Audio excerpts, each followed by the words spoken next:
When I was a young kid, I didn't realize this whole package I had going on. I thought I was just a normal kid living life, but other people let me know that I was different. And so there was a time, I was probably in 3rd grade, and I remember it was hot because when I jumped off onto the field, my butt cheeks were on fire. You know, I jumped out of my wheelchair, we're about to play recess, and the kids are playing kickball. And the pitcher walks up and the catcher said something that I'll never forget. He said, "How are you going to let a cripple score on you?" I'm in 3rd grade. I'm in 3rd grade. I don't even know what this word means, but I know that it's negative. I know that it had this negative connotation. And so, why me? I just beat you fair and square. I don't even have legs and I beat you. Why do I have to be born like this? Why do I have to be born with no legs and one arm? Why do the kids have to make fun of me? Why do I have to go through these challenges? And so I asked myself, Nick, what are you going to do? So sophomore year came around and my older brother was a wrestler. All my best friends were wrestlers and I just thought wrestlers were the coolest thing in the world. You know, I always looked up to wrestlers. And so I came into school one day and my friends were like, "Nick, why don't you try wrestling?" And I said, "I can't. My arm." This arm was about 5 inches longer than it is now. And my bone was growing faster than my skin. If I would have hit my arm hard enough, my bone would have came through my skin. I was like, all right, I'm going to figure this out. And so I came home one day. I'm sure my mom remembers this very clearly. "Mom and Dad, I want to be a wrestler." My mom was like, "Oh no, Nick.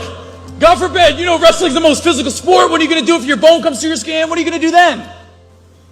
I looked at them and I said, "Can we cut it off?"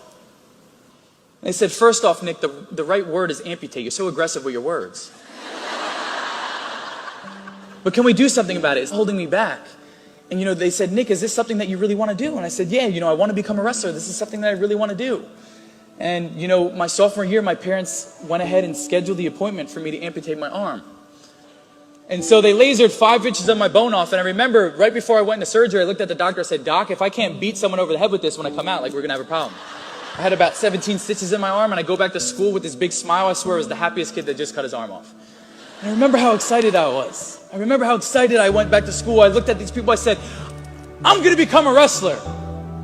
But the one thing I want you to self-reflect on is, what are you willing to give up for your dreams? What are you willing to sacrifice to be successful? I hope it's not a limb like me. But what are those limiting beliefs that you need to let go? That you need to cut off? That we're not good enough, smart enough, pretty enough, whatever it may be. So my junior year, I was a JV wrestler. And I was 0-20. But my senior year, I was the 106-pound varsity wrestler. And my record was 2-17. And that was 2 more wins I got the previous year. And you know what that's called? Winning.